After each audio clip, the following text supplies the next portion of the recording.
2006. I was a 16-year-old kid living in the town of Altoona, Iowa. I went to bed early one night because I had to work the early shift at McDonald's.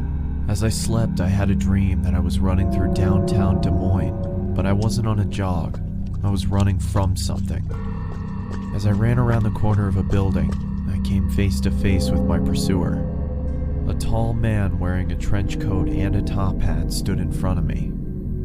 The only thing visible of his face was his eyes. They were abnormally large with black pupils, and it looked at me as if it wanted something. After what felt like hours, he reached out his bony hand, as if he wanted me to go with him.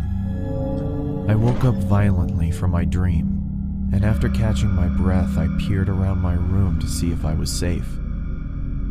As I stood up from my bed, I noticed that I could see my breath.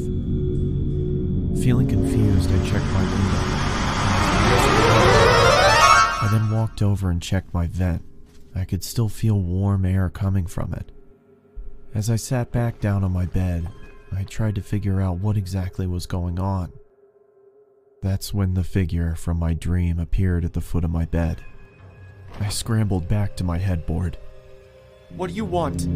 I asked, trying to hide the shakiness in my voice. With the same bony finger, it pointed at me.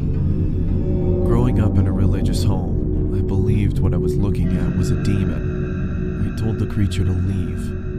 It just waved its finger at me, and with a low voice, it spoke to me. Never leave. Always here. The creature then screamed loudly and disappeared. A feeling of nausea came over me, and I vomited on my floor. The last thing I remember was cleaning myself up and waking up to my alarm. It's been about a month since I had seen the top hat wearing man in my bedroom. The Christmas season was in full effect. My parents weren't home because they got invited to some kind of event, so it was only me and my 3 sisters at home.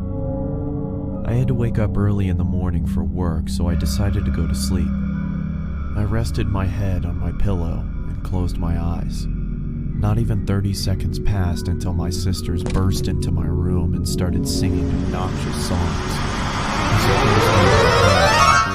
But I thought if I ignored them that they would leave me alone. This was not the case. As I pulled the blankets over my head, I started to feel the same cold feeling that I had in November. As the obnoxious singing subsided, I lowered the blanket below my eyes and saw the man standing in the corner of my room.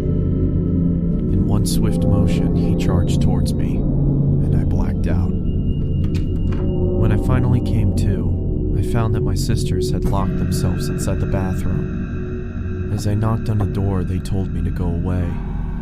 I asked them what happened, and all they could say was Mom and Dad were on their way home. I looked down and saw that my hand was slightly bloody. Holes were in the bathroom door, and a broom was sticking out of the wall.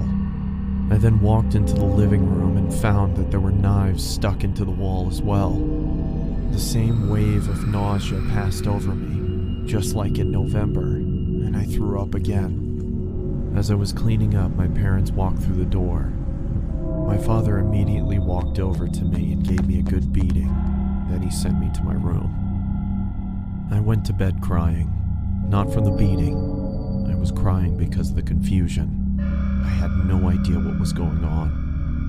The next morning, my sisters reluctantly sat next to me and told me what had happened. They said I got angry and chased them down. They said my eyes were red to the point where they thought I was bleeding from them. They said I sounded like a different person. In 2011, that was the last time I saw the top hat wearing man. I just moved into a new apartment, and after a long, stressful day of unpacking, I took a shower and got ready for bed. As I started to drift off, I could feel that cold feeling again. I lifted my head and saw the man standing in front of me. The man's eyes were red now. With a low voice, just like on that November night, it looked at me and said, Never leave. Oh,